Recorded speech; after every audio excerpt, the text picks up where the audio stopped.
ಪ್ರೀತಿಯ ವಿದ್ಯಾರ್ಥಿಗಳೇ, ತಮಗೆಲ್ಲರಿಗೂ ಸ್ವಾಗತ.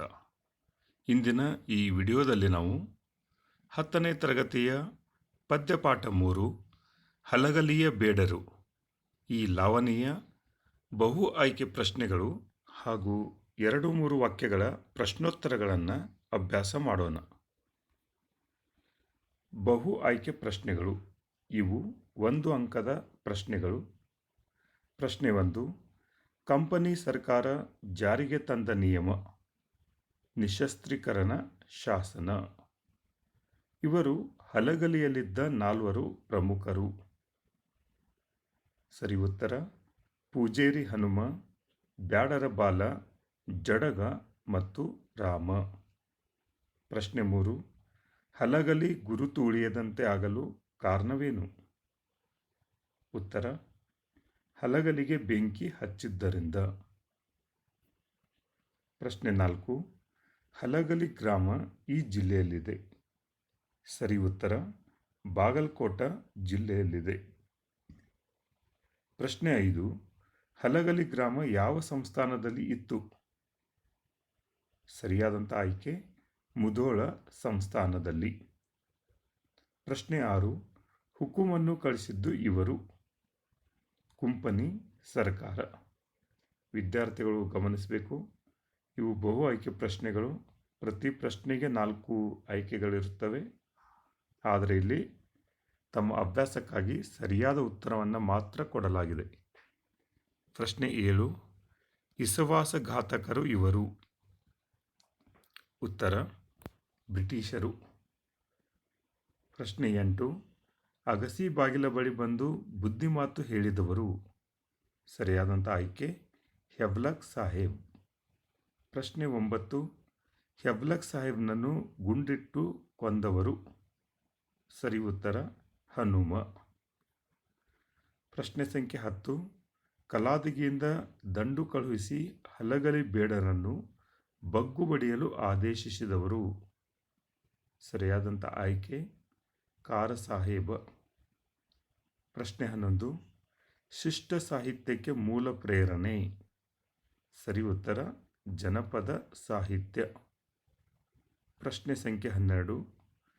ವೀರಕಲಿಗಳ ವೀರ ಸಾಹಸ ಉಜ್ವಲ ಜೀವನವನ್ನು ವರ್ಣಿಸುವ ಕಥನಾತ್ಮಕ ಕಾವ್ಯಗಳನ್ನು ಹೀಗೆನ್ನುವರು?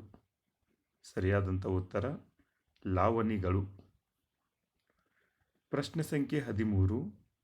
ವೀರತನ ಮತ್ತು ಸಾಹಸವನ್ನು ವರ್ತಿಸುವುದರಿಂದ ಲಾವಣಿಗಳನ್ನು ಹೀಗೆ ಕರೆಯಲಾಗುತ್ತದೆ? ಉತ್ತರ ವೀರಗೀತೆಗಳು. ಪ್ರಶ್ನೆ 14. ಆಯುಧಗಳನ್ನು ಕಸಿದುಕೊಳ್ಳಲು ಬಂದಾಗ ಈತನ ಕಪಾಳಕ್ಕೆ ಹೊಡೆದರು? ಸರಿ ಉತ್ತರ ಕಾರುಕೋನ. ಪ್ರಶ್ನೆ 15. ಲಾವಣಿಕಾರನ ಪ್ರಕಾರ ಸಿಟ್ಟಿನ ಮಂದಿ ಇವರು? ಸರಿಯಾದಂಥ ಉತ್ತರ ಹಲಗಲಿ ಬೇಡರು. ಪ್ರಶ್ನೆ ಸಂಖ್ಯೆ 16. ಚಟೇಕಾರರು ಪದದ ಅರ್ಥ? Anglo Indian. ಪ್ರಶ್ನೆ 17. ಅಗಸಿ ಬಾಗಿಲಿಗೆ ಬಂದು ಬುದ್ಧಿಮಾತು ಹೇಳಿದವರು? ಸರಿ ಉತ್ತರ ಹೆಬ್ಲಕ್ ಸಾಹೇಬ್. ಪ್ರಶ್ನೆ 18. ಪ್ರಥಮ ಸ್ವಾತಂತ್ರ್ಯ ಸಂಗ್ರಾಮ ನಡೆದ ವರ್ಷ? ಸರಿ ಉತ್ತರ ಕ್ರಿಸ್ತಶಕ 1857. ಪ್ರಶ್ನೆ ಸಂಖ್ಯೆ 19. ಲಾವಣಿಕಾರ ಅಂಕಿತಗೊಳಿಸಿದ ದೈವ? ಉತ್ತರ ಕುರ್ತುಕೋಟಿ ಕಲ್ಮೇಶ. ಪ್ರಶ್ನೆ ಸಂಖ್ಯೆ 20. 300 ಜನ ಸೈನಿಕರು ಈತನ ಮೇಲೆರಗಿದರು? ಸರಿ ಉತ್ತರ ಹನುಮ. ಪ್ರಶ್ನೆ ಸಂಖ್ಯೆ 21. 10-20 ಕುದುರೆಯನ್ನು ಕಡಿದು ಹಾಕಿದವರು? ಸರಿ ಉತ್ತರ ಬಾಲ. ಪ್ರಶ್ನೆ ಸಂಖ್ಯೆ 22. ಯಾರ ವಿಪರೀತ ಕಡಿತದಿಂದ ರಕ್ತದ ಕಾಲುವೆ ಹರಿಯಿತು? ಸರಿಯಾದಂಥ ಆಯ್ಕೆ ರಾಮ. ಪ್ರಶ್ನೆ ಸಂಖ್ಯೆ 23. ಹಲಗಲಿ ಗುರುತು ಉಳಿಯದಂತೆ ನಾಶವಾಗಲು ಕಾರಣ? ಸರಿ ಉತ್ತರ ಹಲಗಲಿಗೆ ಕೊಳ್ಳಿ ಇಟ್ಟು ಬೂದಿ ಮಾಡಿದ್ದರಿಂದ. ಪ್ರಶ್ನೆ ಸಂಖ್ಯೆ 24. ದುಃಖದಿಂದ ನಾನು ಎಷ್ಟು ವರ್ಣಿಸ ಹೇಳಲಿ ಎಂದು ಹೇಳಿದವರು? ಈ ಪದ್ಯದ ರಚನೆಕಾರರಾದಂತಹ ಲಾವಣಿಕಾರ. ಇನ್ನು ಕೊಟ್ಟಿರೋ ಪ್ರಶ್ನೆಗಳಿಗೆ 2-3 ವಾಕ್ಯಗಳಲ್ಲಿ ಉತ್ತರಿಸಿ. ಇವು 2 ಅಂಕದ ಪ್ರಶ್ನೆಗಳು. ವಿದ್ಯಾರ್ಥಿಗಳು ಗಮನಿಸಬೇಕು. ಪ್ರಶ್ನೆ 1. ಹಲಗಲಿ ಬೇಡರು ದಂಗೆ ಏಳಲು ಕಾರಣವೇನು? ಉತ್ತರ: ಬ್ರಿಟಿಷ್ ಸರ್ಕಾರ ನಿಶಸ್ತ್ರೀಕರಣ ಕಾಯ್ದೆಯನ್ನು ಜಾರಿಗೆ ತಂದಿತು. ಈ ಕಾಯ್ದೆ ಪ್ರಕಾರ ಶಸ್ತ್ರಾಸ್ತ್ರಗಳನ್ನು ಒಪ್ಪಿಸಿದರೆ ತಾವು ಬದುಕುವುದು ಕಷ್ಟವಾಗುತ್ತದೆ. ಶಸ್ತ್ರಾಸ್ತ್ರಗಳನ್ನು ಒಪ್ಪಿಸಬಾರದೆಂದು ರಾಮ, ಬಾಲ, ಹನುಮ, ಜಡಗ ತೀರ್ಮಾನಿಸಿದರು. ಬೇಡರೆಲ್ಲರೂ ವಚನ ಪಡೆದು ಸರ್ಕಾರದ ವಿರುದ್ಧ ಸೆಟೆದು ನಿಂತದ್ದು ದಂಗೆಗೆ ಕಾರಣವಾಯಿತು. ಪ್ರಶ್ನೆ 2.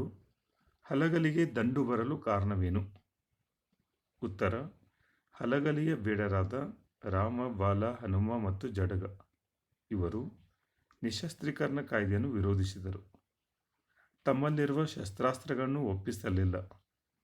ಇವರ ಮನವೊಲಿಸಿ ಶಸ್ತ್ರಾಸ್ತ್ರಗಳನ್ನು ತೆಗೆದುಕೊಳ್ಳಲು ಬಂದ ಕಾರುಕೋನನನ್ನು ಹೊಡೆದರು. ಈ ದಂಗೆಯನ್ನು ಅಡಗಿಸಲು ಹಲಗಲಿಗೆ ದಂಡು ಬಂತು. ಈ ರೀತಿ ತಾವು ಉತ್ತರವನ್ನು ಬರೆಯಬೇಕಾಗುತ್ತೆ. ಪ್ರಶ್ನೆ ಸಂಖ್ಯೆ 3. 2-3 ವಾಕ್ಯದ ಪ್ರಶ್ನೆ ಇದು. ದಂಡು ಹಲಗಲಿಯ ಮೇಲೆ ಹೇಗೆ ದಾಳಿ ನಡೆಸಿತು? ಉತ್ತರ: ದಂಡು ಹಲಗಲಿಯನ್ನು ಸುತ್ತುವರೆದು ಸಿಡಿಲು ಸಿಡಿದಂತೆ ಗುಂಡಿನ ಮಳೆಯನ್ನು ಸುರಿಸಿದರು. ಜನರನ್ನು ಬೆನ್ನು ಹತ್ತಿ ತಿರುವಿ ಕೊಂದರು. ಸೆರೆ ಸಿಕ್ಕವರನ್ನು ಕೊಂದು ಹಾಕಿದರು.